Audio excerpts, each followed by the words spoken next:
What is going on? This is Mike Clark. No excuses. So excited today. I got my guest, Mr. Marcus McCoy. Um, man, look, this has been an interview that's been in the making for about a good month now, man. So I believe you guys are going to learn a lot of good things today. Something that I harp on to my listeners all the time is networking, networking, networking, the power of networking and what it could do for your life. The part of being not only that, just organizations as well. So let me introduce my guest for you guys, just in case you don't know who Marcus McCoy is. Let me know let you know he is the host of Real Talk with Marcus McCoy podcast. Marcus was born and raised in Mississippi, went into the U.S. Army, and he PCS'ed to Fort Bliss, where he actually ETS from there. If you guys don't know, that's your last duty station. You decided to get out because we didn't feel like doing that 20. You already know. You already know. And so that's how he stayed in El Paso, Texas. Similar to me, the same way I PCS as well, and I actually stayed in El Paso. I mean, I just fell in love with the community. He's also a community leader, and he's very active in community events, especially in the Black community. He's also a member of the meaningful organization Omega Psi Phi Fraternity and the NAACP. We're going to get into all of that, how to find organizations, what to look for, all those good things. But once again, I just want to introduce my guest again. I appreciate you coming on, Mr. Marcus McCoy. Thank you so much. Hey, I appreciate you having me, Mr. Clark. Hey, definitely a pleasure to be here, and I'm ready to dive into the conversation, my brother. Yes, sir. Yes, sir. So I just want to start right here. Is what are some of the benefits of building a strong local network within your community?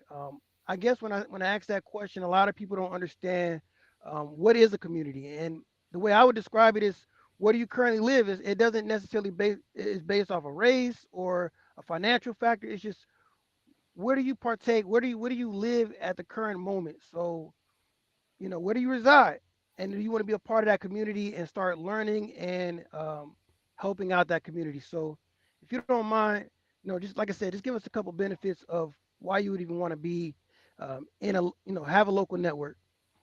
Okay, so I say for me, my in my personal experience, I think the community piece is for me is part of how I grew up. And the fact that it took a village.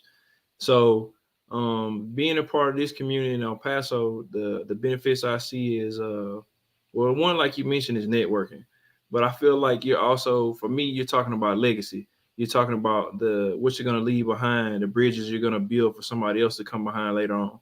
Also, seeing the benefits of what this will do for my children, both presently and in the future. But also, I just feel like people just need to get engaged in their community in the first place because I mean, how can you be in a place, basically just chilling, but you have no stake and you don't want to try to make that place progress? I think that's a mistake that a lot of people make is they're in their own community, but they're not actively engaged in it. And I feel like each one of those parts, you, me, and everybody else, we play a part in how successful our community will be. No, I totally understand it, and I get that.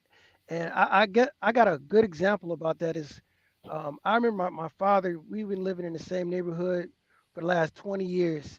And I would always ask him, he would cut the grass, he'd take care of his yard, but he would also see his neighbors. Sometimes they wouldn't do it, or sometimes, you know, something was in the street, and he decided to go upon himself, collect the trash about the street, cut the neighbor's yard. If somebody down the street needed something, car broke down, whatever, he was always involved in getting to know people, finding out what they needed. And I always asked him, like, why do you do that? He's like, well, I want to get to know people that's around me, that's in my circle, because they live right next to me. So how much time did it take for me to be involved with my neighbor? And then, just that just puts me in the community so other individuals know who I am and I know who they are. So I definitely understand that piece. So I would also ask you, how can individuals effectively effectively engage with their local community? How would they get started and you know growing into their community? I think a lot of that is based on the type of person that they are. You got to find something that I feel like that you're passionate about, right? So for me, it's the youth, right? So I would go down to like the local YMCA and kind of see what programs they got. But a lot of that comes from like just having children. So I would say just figuring out, well, not only on top of that, like, we all got these different skill sets and different, resources, different things we know how to do, different talents, for lack of better words, right? So I figure if you could take like your talent and match that up with something that the community needs, then I think it's an easy partnership, it's an easy transition. But I feel like also the person you have to want to do that. Like, I know we're trying to get people involved in the community and to take some ownership, but also if that's not in you, it's gonna be really hard to go make you do if you don't really want to do it in the first place. Yeah, So yeah. I would say for that piece, look around the community, see what they have going on. You find something that you got an appetite for, and then if that's what you want to do, then you just dive into it. And they got all kind of resources and emails and different platforms that'll tell you how to get into those particular spaces. And you're right, Mr. McCoy. That's a great segue to the next question I was going to ask is individuals might not feel like physically they want to actually, you know, grow inside of a network. They might not actually want to go physically and volunteer over here to this organization or participate with this, but for some reason, a lot of people you might get more engagement online. And so I would ask you, what what roles do digital tools and social media platforms play when it comes to community involvement? Oh man, look, a huge look, and nobody probably knows this better than me and you. I mean, social media. I mean, probably about 20 years ago, maybe a little longer than that. Man, nobody would have. We wouldn't even been doing this way. Somebody would have been out Facts, there. facts. Going door to door, handing out flyers to come to this event. But I mean, they open all kind of doorways because now you had the ability to access and be able to connect to somebody right then and there, and they might not be nowhere close to you. Um, I say for somebody who's trying to use it though, you use the analogy of somebody not maybe they don't want to physically go do the work, right? It takes you, I don't know, maybe a couple of seconds just to share on your own page, your own platform. Maybe this place Yeah. has a flyer that says, "Hey, we got this community or church event going on over here at 2 or 3 o'clock." Um, I feel like that, that chain, it's kind of like a chain reaction. Like me and you talked about this earlier. So you have your own connection or circle of people that you deal with, right? Based on your personal life and your platform. Same thing for me. The same way we're doing right now, we're tapping into each other's resources just by being on here together. People can do that same thing by just simply sharing what's going on in the community, no matter what type of organization it is. Obviously, we want it to be a good organization, but that word can just travel so fast because there's a lot of popular people on social media and all kind of other platforms. But if they use those platforms to promote the growth of the community, man, I just imagine what kind of stuff we could get done. No, no, no, no, no doubt. What you touched on was great, and exactly the way we're networking right now, the way that we met, you know, was one through my wife who connected us over the phone, right? And then we That's crazy, decided to right? go ahead, yeah, yeah. And she told me you had a podcast. I had a podcast, and like you said, that was the first thing you said is, we could tap in together. I can have you on mine, and then you can have me on yours. Same thing. So that just grows our network, our level of people, and then somebody who resonate with me might resonate with you, and then vice versa. So it just all the way around is it's just a great thing, and I believe social media is just very beneficial to anybody who uses it. And of course, you can always do anything negative, but yeah, man, that was a great point. Are you still there? Yeah, I'm here. Okay, okay, all right. So I just want to go into the next one. I'm going to segue in to what you do, what your meat and potatoes is. And one thing I love when I talk to you is you got a new community event that you're doing. You have a new roundtable that you're doing.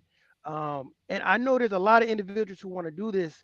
I myself also want to do this, but I know I'm not to that level just yet. I know that I still have some practicing, one, public speaking, two, just organization. So I know it takes a lot to complete something like this. And that's what I want to dive into next, especially because I believe this is the fastest way to change our community. Because by getting those roundtables, getting community members to come inside and actually hear the thought processes from diverse set of people, I mean, I believe that's the best way to do it. So my first question would be, how do you prepare for moderating complex conversations around the black community? And it's a two-part question. And then what challenges have you faced in this role? Okay, so I want to before I answer that question, I disagree with what you said earlier. I do think you're definitely ready to be in this space, and the reason why I say it is your heart's in the right place. For me, it's not about public speaking. It's not about having a degree in this, having a degree in that. It's about the best person for the job and the people that's going to be engaged that actually care about their community. Just think about how many people you probably meet like on a day-to-day basis. They say they care about the community, right? But then when it comes time to do something for the community, they're nowhere to be found.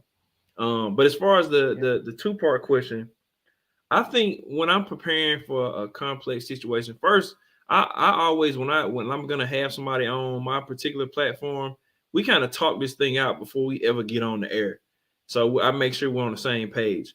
Also trying to make sure that what I'm gonna be saying, even if it's controversial, it's not nothing. It's not anything that's disrespectful. Because we all know controversial sells, and that's not really what my platform is for. I'm not trying to be controversial. I just want to get good content out there, have great conversations, and hopefully somebody benefits from it by listening to it. Um, but as far as on the challenges, and I said this on a previous show of mine, one of the things I think I have faced when it comes to the black community is, we like to always say we want a leader, right? We want somebody to step out in the forefront and this, that, and the third, right? But then when you get that person, you find every reason to be at fault, or that shouldn't have been the person, or this shouldn't have been the person. As a community, a lot of times, I'm gonna use a basketball analogy, and I tell my homeboy this all the time. You got one Michael Jordan, right? Somebody got to be Steve Kerr. Yep. Somebody got to be Tony Kukoc. Somebody got to be Bill Paxton. Somebody got to be Dennis Rodman. Everybody can't be the lead. And what happens is a lot of times is we have people in position, but everybody they deviate from the goal, the total goal, because they don't want to follow the person. Getting to where we're trying to go is not about the person who's in charge. It's about the goal. And I feel like we lose sight of that sometimes. So that's some of the, I guess you would say, strife or kind of pushback I've encountered. But I'm also one of them dudes that, like, I got a no quit mentality. A lot of times stuff like that is the stuff that drives me. Not that I want it to be that way, but I'm just gonna use it as fuel to continue doing what I was supposed to be purposed to do. All right. Let me see. We're gonna have to.